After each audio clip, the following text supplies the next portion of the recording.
From our perspective, there is amazing partnership on the ground, and there needs to be. As the governor said, we've had temperatures explode this summer. You may have learned that we broke a world record in the Death Valley, 130 degrees. But even in greater LA, 120 plus degrees. And we're seeing this warming trend make our summers warmer, but also our winters warmer as well. So I think one area of mutual agreement and priority is vegetation management. But I think we want to work with you to really recognize the changing climate and what it means to our forests, and actually work together with that science. That science is going to be key. Because if we ignore that science and sort of put our head in the sand and think it's all about vegetation management, we're not going to succeed together protecting Californians. Okay. It'll start getting cooler. You just watch. I wish science agreed with you.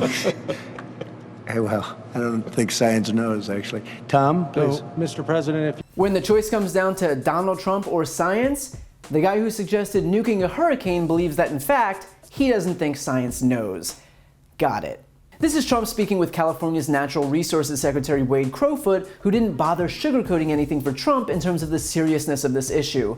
And that is because as wildfires continue to burn through tens of thousands of acres of land, Donald Trump's positioning on the wrong side of this issue is only exacerbating the problem. Now, you'll notice that Trump grows defensive here, which is why he decided to make a snide remark about science being wrong.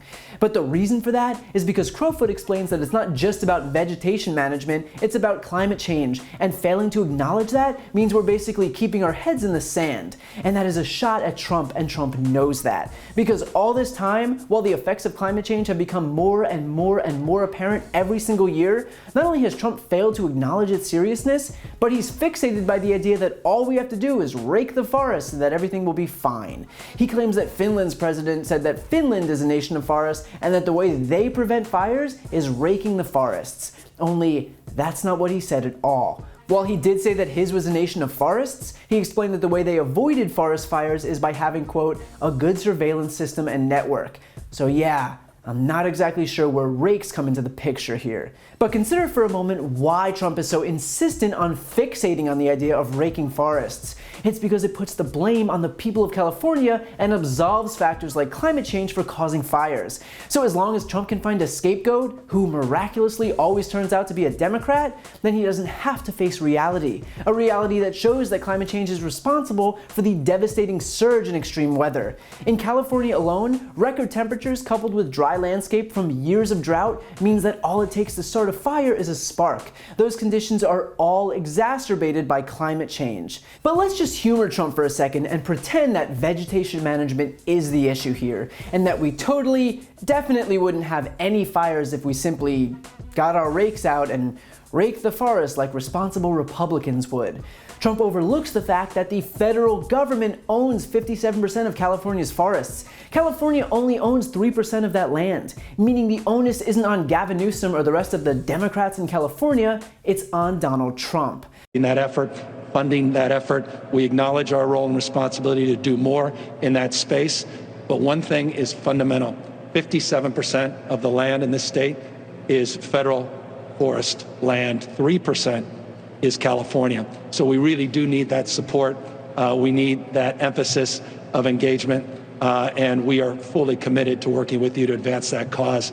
So not only is Trump completely wrong here by claiming that forest raking would solve all of this, but even if forest raking was the solution, that's his responsibility. When Trump speaks, he somehow manages to achieve multiple levels of being wrong. It's like BS inception. The simple fact is that no, science isn't wrong, Donald Trump is. Just like he was wrong about the virus miraculously disappearing, just crossing your fingers and wishing that something will go away isn't gonna make it go away. All it does is create a situation where we are woefully unprepared for the devastating impacts of what's to come.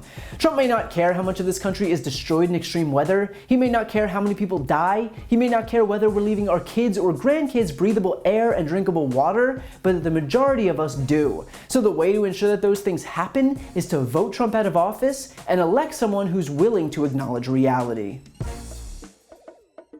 While you're here, please subscribe to my podcast, No Lie with Brian Tyler Cohen, where I take a deeper dive into the week's biggest stories and interview major players in the world of politics, like Kamala Harris, Adam Schiff, Katie Porter, Nancy Pelosi, Cory Booker, Eric Swalwell, and many more. Again, that's No Lie with Brian Tyler Cohen, available anywhere you listen to podcasts.